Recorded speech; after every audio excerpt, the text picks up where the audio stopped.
Yeah, g'day everyone. Just thought I'd take this opportunity to give you the anniversary. I've had this for about a year. This is a Bundutec Bundutop. You can just see from the back. So I'll just give you a bit of a squiz around it. So I've had it for about a year. We've obviously been in lockdown also for that time. It's just in front of it with a few bugs and all that kind of stuff. Got from tough touring. Great mob out there. So what's been happening in the last year, apart from all of the lockdowns and everything else that we've had to go through? Well, been out a lot of trips, and trips on similar days to today, where it's been blowing a gale and had showers and so forth. So it's just impenetrable. This tent is absolutely amazing. So what I'll do is I'll give you a bit of an update, just a couple of things that have happened. So we've had one little electrical fault just in the main part here, but I just took that to local Sparky, fixed all that up, and it's all under warranty and all that kind of stuff, so that's all been fixed up. Apart from that, I've had no other structural issues with the tent, but for people that haven't maybe seen the Bundutec the Bundutop going up, I'll show you how fantastic and easy this is. So this is it. So there's overrides here, fused in there. So what we just do is just give it a bit of a run off here. I've got a 400 watt solar panel on the top here. Haven't opened it for a while, so, and she just goes up like that. And what you'll see will happen in a sec.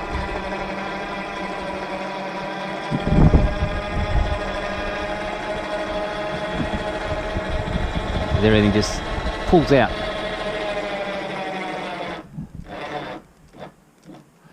That's it. As you can see, you always got to keep those down, the windows down. You can see that they're half down there with the fly screen, just to keep the. So when you bring it down, you get all the air out, and obviously when you take it up as well. So that's it right around it. If you look at the other video, you can see with all of the shades out. So I've got a Kings that runs out the back. Also got a line here that runs out to another awning here.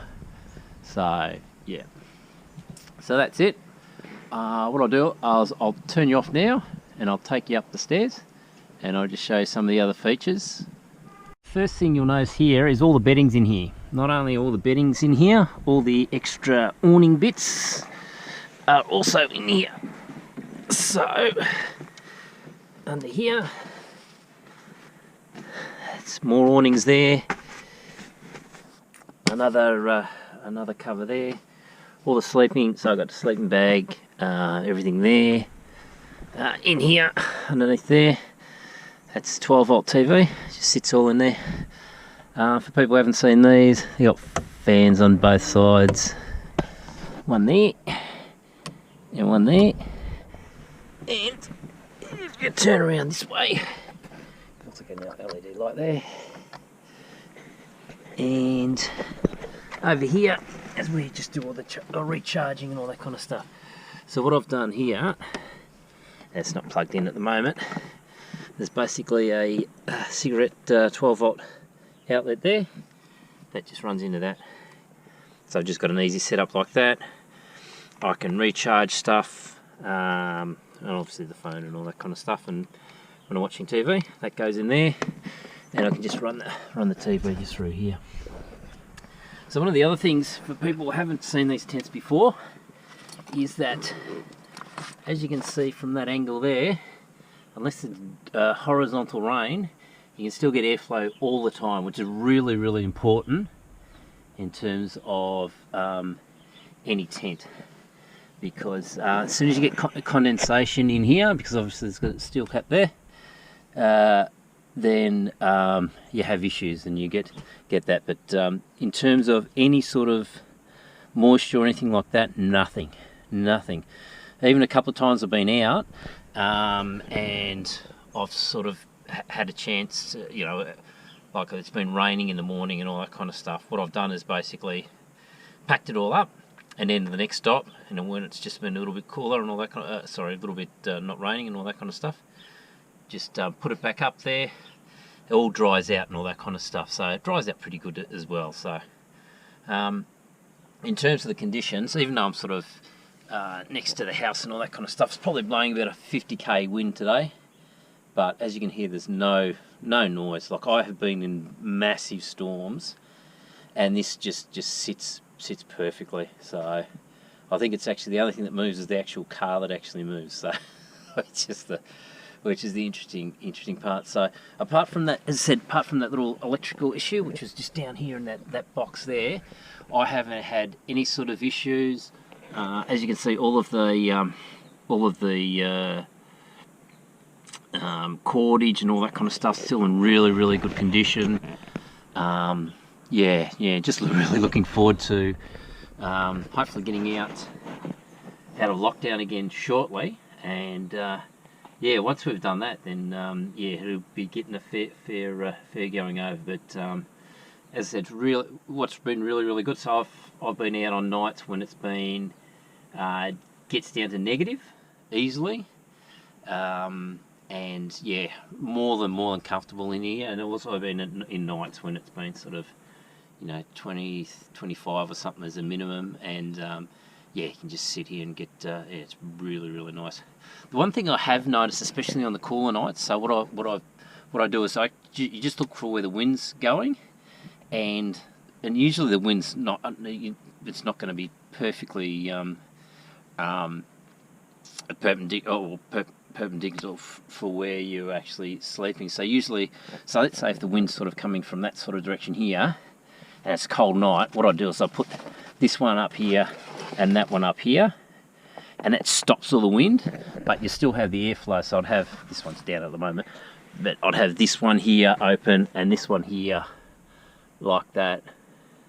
So yeah, but as I said, there's plenty of room in here, and I'm sort of 5'11", and all that kind of stuff. It's really quite comfy, and yeah, just really good to get out of the elements and all that kind of stuff. So haven't had any issue getting in and out with the ladder or anything like that.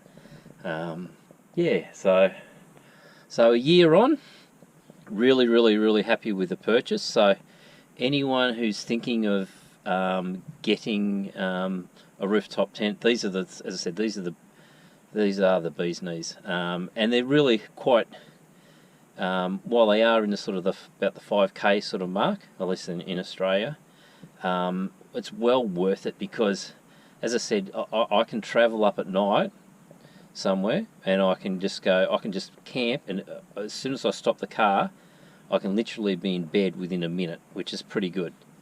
Especially if you're trying to beat weather or whatever it may be. It's just really amazing. And the other thing about that, especially if you're moving around a little bit, so I do gold prospecting, and might be moving around from site to site.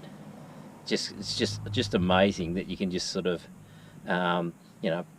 get up in the morning, and it literally, by the time you've had your breakfast and done the dishes and all that kind of stuff, it only takes a minute, and all this is down, and you're on the road again. So it's excellent. And obviously the other thing is, because it's sitting on top of a car, I can basically, wherever the car can go is where my camp is at night. So in terms of access to areas, it's really fantastic. So some of the other things, driving, so there's no real wind noise or anything like that. Not a big differential in the fuel economy or anything like that. Also driving with it on the roof. So yeah, really love it. Absolutely love it. I'm sure it's going to give me at least another 5 to 10 years of great fun and enjoying the outdoors. So yeah, I hope you've enjoyed this this update. And as I said, it's really just been so robust, and it was quite funny. I was joking to my mates. I think I reckon the first 5 times I took it out is when cold fronts came through. So it would be blowing a gale, and then it would pour with rain and all that kind of stuff. Never had a drop of rain, never had any condensation in here. So what I do typically do, even though we've been in lockdown, is when it's a nice day, I typically will just open it up for 4 or 5 hours, just to get a bit of airflow and all that kind of stuff through it on a nice day. So yeah, if there are any questions, just chuck them in the comments. Quite happy to update you with anything like that. But yeah, as I said, you know, I've got a 400 watt on the roof, which obviously I don't need that much just to run that winch here. But I've got sort of, you know, it runs all the other accessories in the car and the fridge and all that kind of stuff. So very, very self-sufficient. And, you know, going into the future when, you know, the panels will even get bigger and you know, it just gives you so much more options when you go away about, you know, what other things you can bring. So not necessarily the creature comforts, but things that sort of, you know, you do need to charge up a lot of your equipment. So you might have drones and all this other kind of stuff that does drain the batteries a bit. So hope you enjoyed that, and yeah, look forward to seeing you out on the next adventure, and thankfully we'll be out of lockdown in a few months' time too. All the best. Cheers. Bye. Apologies for the people that haven't seen this before. Yeah, to bring it down, it's, yeah. So all that sort of pulls in, and you'll see that in a sec. So you get it down to fairly low. So about there, and I'll just go around and push all that in, pull it down a little bit further, and just clip it up, and that's it. So I just thought I'd show you that. So that's how quickly you basically get to pack up and get on to the next spot. Cheers, bye.